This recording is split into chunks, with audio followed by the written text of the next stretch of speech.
it's time to make some predictions for the big game, Florida State and Duke Saturday in the ACC championship game. All right, guys, these guys have all kinds of playmakers. First, let's start with the wide receiver to watch in this game, Renaldo. Well, they got a lot of weapons, but the one wide receiver to watch is Kelvin Benjamin, the red zone killer, leads the team in touchdowns. He's going to stretch the field. He's going to make the big play, and he may also demand a lot of attention too.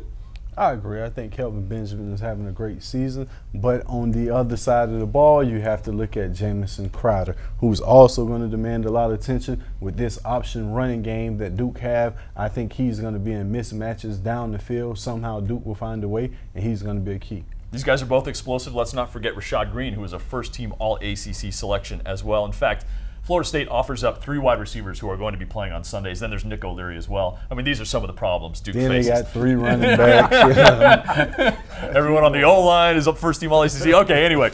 All right. What could be the wild? Who's the guy who could be the wild card in this game, Renaldo? We're kind of segueing off the CP, Jamison Crowder on the special teams side. They use them all types of ways, and they use them special teams to make the big plays on punt return. And then, you also got the freshman there, Devon Edwards, who also is the kickoff returner for them. So that's going to be that wild card. That's going to be the one that's going to keep Florida State off key because they're not used to playing special teams. So, they can get some big plays there. It'll be key for them. They're not used to it, and they're not going to get used to it in this game. So that takes Jamison Crowder away from Duke as being a special teams threat because he won't get any punts, maybe 1, maybe 2 punts. So if anything, they need to go and put him on kickoff return where he will receive a lot of action. So therefore, I would take LaMarcus Joyner as being the X factor. He will be the man that got to take away that option pitch. He's going to either have to key the quarterback or he's going to have to be the underneath man to take away Jamison Crowder. So let's see how LaMarcus Joyner play. And by the way, little LaMarcus Joyner leads the team in sacks as well. He can pretty much do everything now, a 3-time All-ACC pick. All right,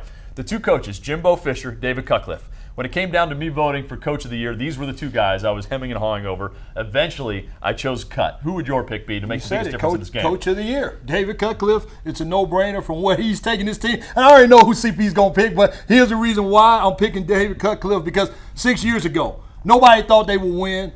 The culture of the team, they didn't even think they were going to win, and now he's changed that culture. He's talked about, hey, when you're like a shark, when you taste that blood, man, you want more, and the team and the players are followed. 6 years ago, he got these geniuses to come into Duke who are now seniors. They red-shirted for a year, all had an injury red shirt as well. Now these guys are 6-year seniors, and they're making plays. Next year, Duke will be back to the Duke that we know of, and I would take Jimbo Fisher. I think replacing 11 guys to the NFL and coming back having a better offense and defense says something about what Jimbo Fisher is doing in Tallahassee. There's no doubt. They've both done a great job in very different circumstances. All right, let's get to it. The score. Predictions. Renaldo, how's it end up? 42-24. Yeah, Florida State. But I think it's going to be closer. I think it's going to be a good game. There's a lot of factors that go into it. And I love the fact that they don't care about Duke as far as who's going to win. They're just going to go up in there, and they're not going to just be happy to be there. They're going to try to win the game. How can Florida State give up 24 points? Baffles me. It special baffles teams, all of man. us. Special teams. They're not going to give up 24 points on special teams. 48-13, Florida State. I say maybe they get a touchdown early, a couple field goals. That's it. It's over.